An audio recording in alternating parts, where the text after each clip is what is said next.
ईसाया जो सार को शास्त्रों का वो सार बता दे, वो कृपा करके हमको समझाएं।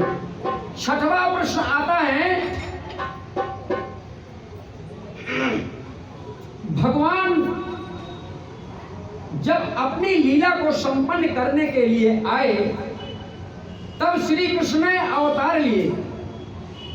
तो अवतार लेते समय गोविंद ने कहा कि हम पृथ्वी का भार उतारेंगे, और स्वयं भगवान गीता में कहते हैं धर्म संस्थापनार्थाय संभवामि युगे युगे, मैं धर्म की स्थापना करने के लिए युग युग में अवतार लेता हूं।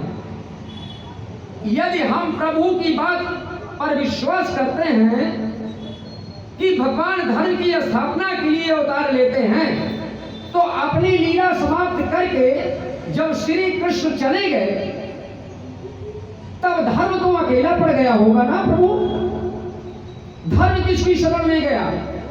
आप कृपा करके हमें स्पष्ट करके बताएं प्रभु। हमारे ये प्रश्न हैं शौनकादिक ऋषियों के मन में। प्रश्नों को सुन करके और सूत जी बड़े गदगद हो जाते हैं, और सूत जी कहते हैं कि आपके प्रश्नों के उत्तर मैं सभी के दूंगा, लेकिन आपकी आत्मसंतुष्टि कर दूंगा। परमात्मा का प्यार पाने के लिए थोड़ा सा अपने जीवन को पवित्र कर लेते हैं। क्यों करके किसी ऋषि मुनि अपने से साहब मंत्रियों से मिलना होता है ना, तो थोड़ा शिष्टाचार से मिलना होता है। बोलिए राधे राधे। अपने से जो बड़े हैं, अधिकारी लोग हैं, उनसे भी हम हाथ जोड़ करके पैर नमस्कार करते हैं।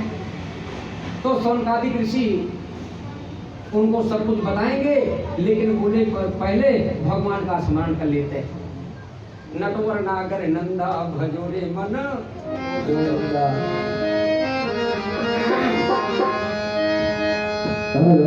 नटवर नागर नंदा भजोरे मन गोविंद,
शौनकादिक ऋषियों से कहते हैं कि आपके मन में जो प्रश्न आए हैं उनका समाधान होगा, पर पहले जीवा को पवित्र करें। अब हम सब लोग जीवा को पवित्र कर चुके हैं, अब शौनकादिक ऋषियों के प्रश्नों का उत्तर श्रवण करें।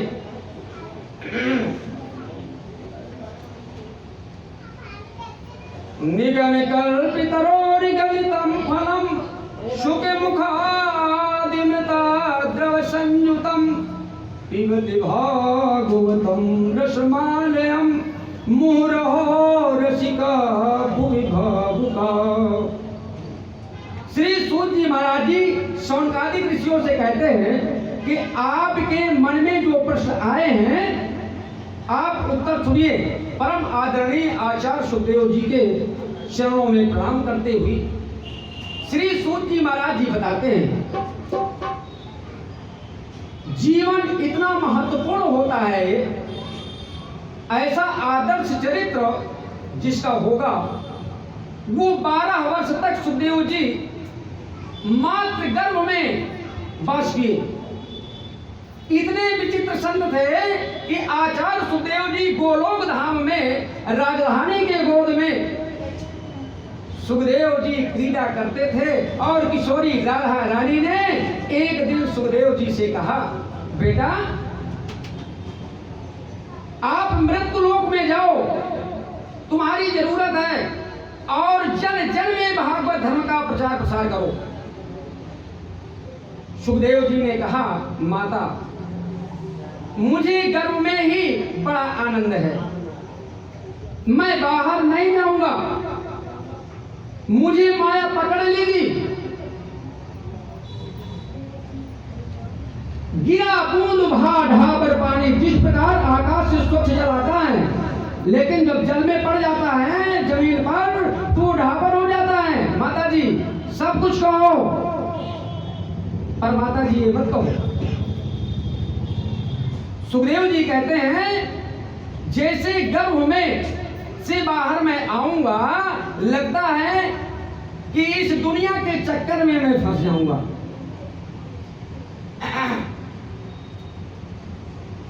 इस प्रकार से गर्भकाल में ही राधा रानी की और सुखदेव जी की वार्ता हो रही है, और सुखदेव जी गर्भ से ही क्या कहते हैं, गर्भकाल में कौल किया था, नाम जपूंगा मैं तेरा। गर्भकाल में कौल किया था, नाम जपूंगा मैं तेरा। गर्भकाल में कौल किया था, नाम जपूंगा तेरा। इस झूठी दुनिया में फंस करके नाम भूल गए मैं तेरा। झूठी दुनिया में फंस करके नाम भूल गए मैं तेरा। इसीलिए धर्म शास्त्र सब आते हैं समझाने के लिए, कुछ तो समय निकाल हरि पाने के लिए। कुछ तो समय निकाल हरि को पाने के लिए। सुखदेव जी कहते हैं, माता मुझे गर्भ में ही रहने दीजिए। अरे नहीं, आप निकलो ना। नहीं नहीं माता जी, सुखदेव जी किसी हालत से गर्भ से बाहर नहीं आ रहे। और ने सुखदेव जी कहते हैं, दुनिया कहती है इस ओर आ मौज ले, पर उधर धर्म कहता है दुख मोल ले। पर माता तुम कहोगे मुझे वैसा कर पाऊंगा, लेकिन वरना संभव है मैं भी फिसल जाऊंगा।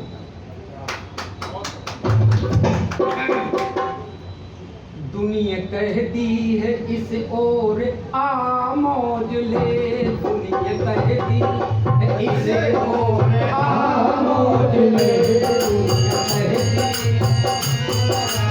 आ मौज ले, दुनिया कहती है इस ओर आ मौज ले, दुनिया कहती है इस ओर आ मौज ले। पर उधर धर्मों कहता है दुख मोल ले। उधर धर्म कहता है दुख मोल ले। पर उधर धर्मों कहता है दुख मोल ले। उधर धर्म कहता है दुख मोल ले। तुम कहोगे मुझे वैसा कर पाऊंगा, तुम कहोगे मुझे वैसा कर पाऊंगा। तुम कहोगे मुझे वैसा कर पाऊंगा। तुम कहोगे मुझे वैसा कर पाऊंगा। लेकिन माता जी मुझे संदेह है, वरना संभव है मैं भी फिसल जाऊंगा। वरना संभव है मैं भी फिसल जाऊंगा। मैं भी फिसल जाऊंगा। वरना संभव है मैं भी फिसल जाऊंगा। राह दिखने खड़ी और पथरीली है, राह दिखने खड़ी और पथरीली है। आंख झाड़ी भरी और गहरीली है, आग जागी भरी और गहरीली है। आंख झाड़ी भरी और गहरीली है।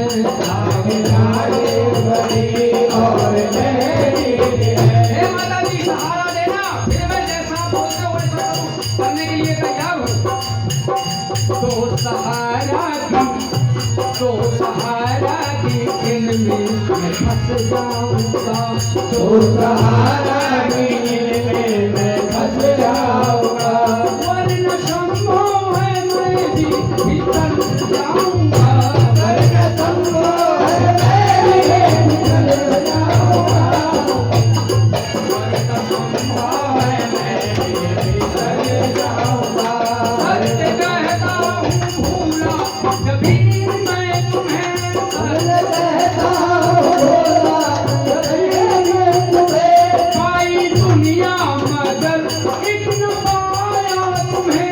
सारी दुनिया मगर एक कमाया तुम्हें तुम्हारे में आके किधर जाऊंगा किनारे में किधर जाऊंगा वर्ण शंभो है मैं भी फिसल जाऊंगा वरन संभव है मैं भी फिसल जाऊंगा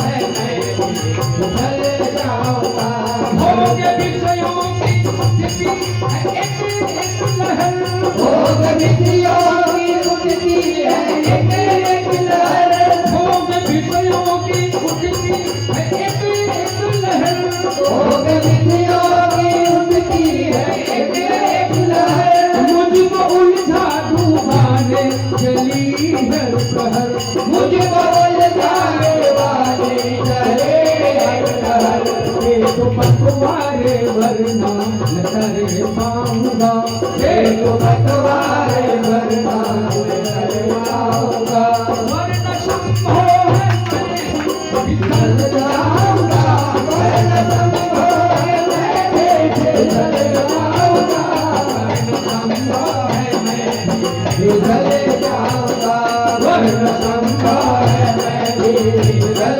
जाऊंगा संभव है मैं भी फिसल जाऊंगा बोले वृंदावन बिहारी लाल के गए सुखदेव जी कहा माता जी संसार में जाते ही माया पकड़ लेगी और उस माया ने मुझे पकड़ लिया तो जो दो चार माला आपका ध्यान कर लेता हूं वो भी छूट जाएगी।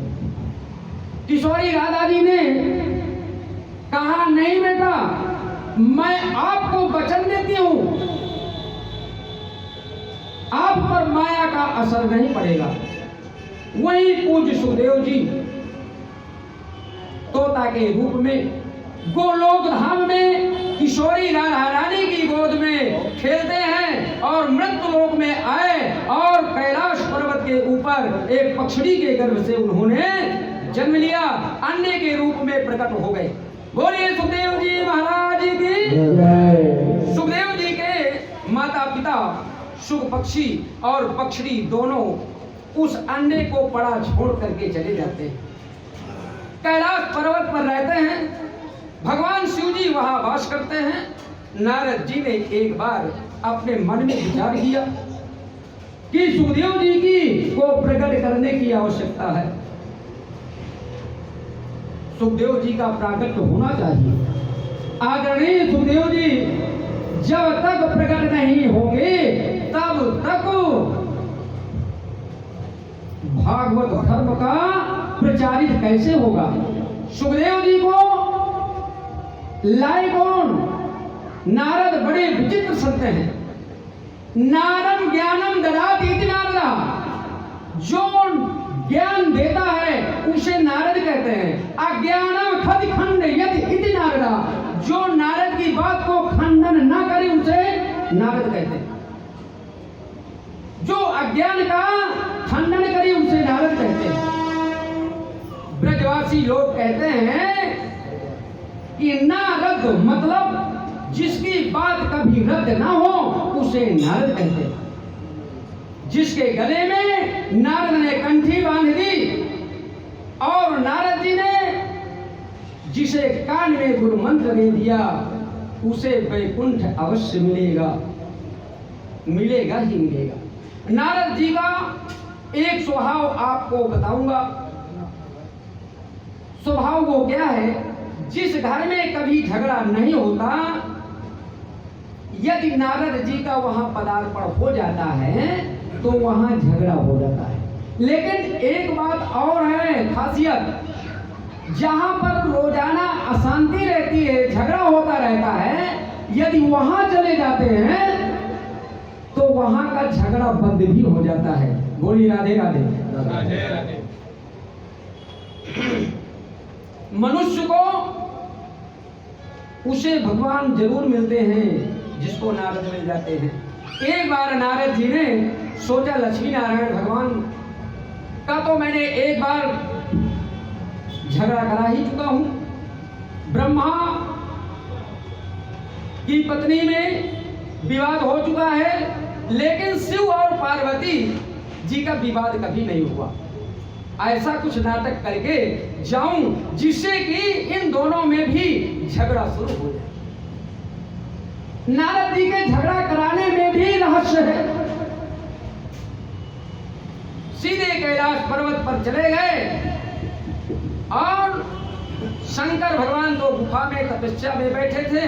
मां पार्वती जी आश्रम में अकेली ही थी और नारद जी का स्वभाव है नारायण नारायण करते हुए माता पार्वती ने नारद जी को देखा और खड़ी हो गई, बोली, आओ नारद, पधारो महाराज, बड़ी कृपा हो गई। माता पार्वती आसन दिया और उनके सामने सुंदर पात्र में लड्डू रख देते हैं। बोले, नारद जी पाइए। नारद जी, आपको बहुत दिन से देखा नहीं, क्या आजकल कहीं आना जाना आपका बंद हो गया क्या?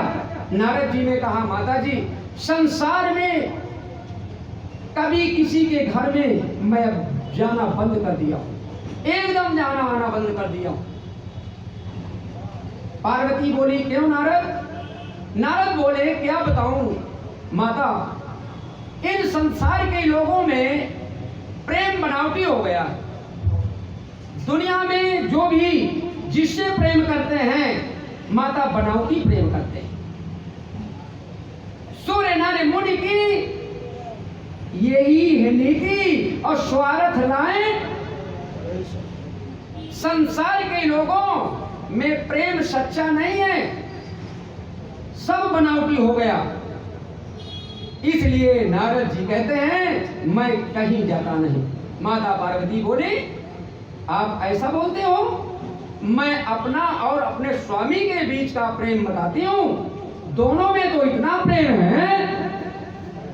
हमारे गुरुदेव ने जो कान में मंत्र दिए हैं, तो शास्त्र कहते हैं कि अपनी पत्नी को भी नहीं बताना चाहिए, लेकिन गोपनीयम गोपनीयम गोपनीयम प्रयत्नता, उसे गुप्त करके रखो, ये शास्त्र की मर्यादा है। लेकिन मेरे पति तो मुझसे इतना प्रेम करते हैं कि नारद सबसे पहले वो मंत्र मुझे आकर के बताते हैं। इतना ही नहीं, नारद जब मेरे स्वामी समाधि लगा करके बैठते हैं और उस समय जो दर्शन प्रभु का होता है वो भी नहीं बताना चाहिए। लेकिन मेरे पति तो इतने अच्छे हैं, रोज शाम को आकर के मुझसे बताते हैं, आज मैंने राम का दर्शन किया,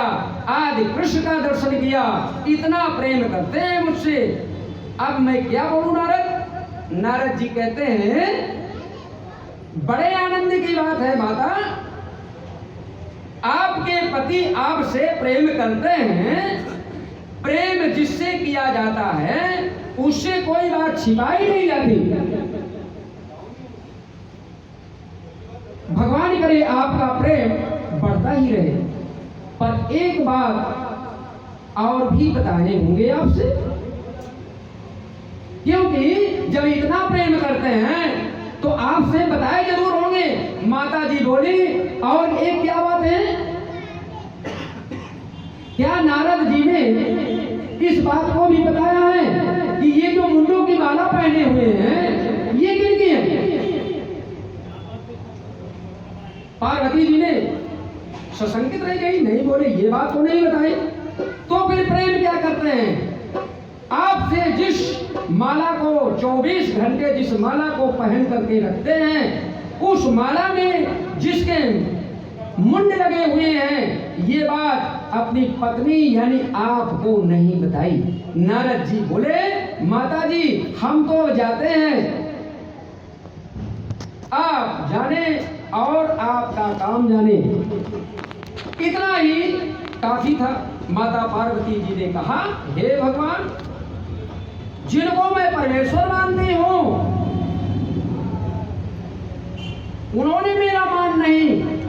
पार्वती जी ने सुंदर वस्त्र उतार करके, मलिन वस्त्र पहन करके और आभूषण उतार करके और फेंक देती हैं और भवन में चली जाती, कोप भवन। अब इसके बाद जब संगत जी आते हैं, क्या बात है देवी जी? अरे बोले कुछ नहीं, तुम्हारा मन बहुत काला है। शंकर भगवान रूठ गई माता पार्वती। आश्रम से नारद जी निकल करके जा रहे थे, वहां भी बोल गए थे नारद जी ने, जाइए बाबा, माता जी आपकी याद कर रहे हैं। शंकर भगवान ने तभी सोच लिया कि जरूर याद करती होंगी, जीवन में कोई कपट नहीं किया, आपसे मुझे कपटी बोलती हैं? मैं कौन सा आपसे देवी कपट किया? पार्वती माता ने कहा, जो आप 24 घंटे मुंडों की माला पहनते हो, उसमें किसके मुंडे लगे हैं? ये बात मुझे आपने कभी बताई? भगवान शिव ने कहा, आपने कभी अवसर ही नहीं दिया देवी, लेकिन मैं आपसे कितना प्रेम करता हूं, इसका यदि वास्तव में कोई प्रमाण है तो ये मुंडों की माला है। ये मुंडों की माला में किसी और के मुंड नहीं है देवी, ये आपके ही मुंड हैं।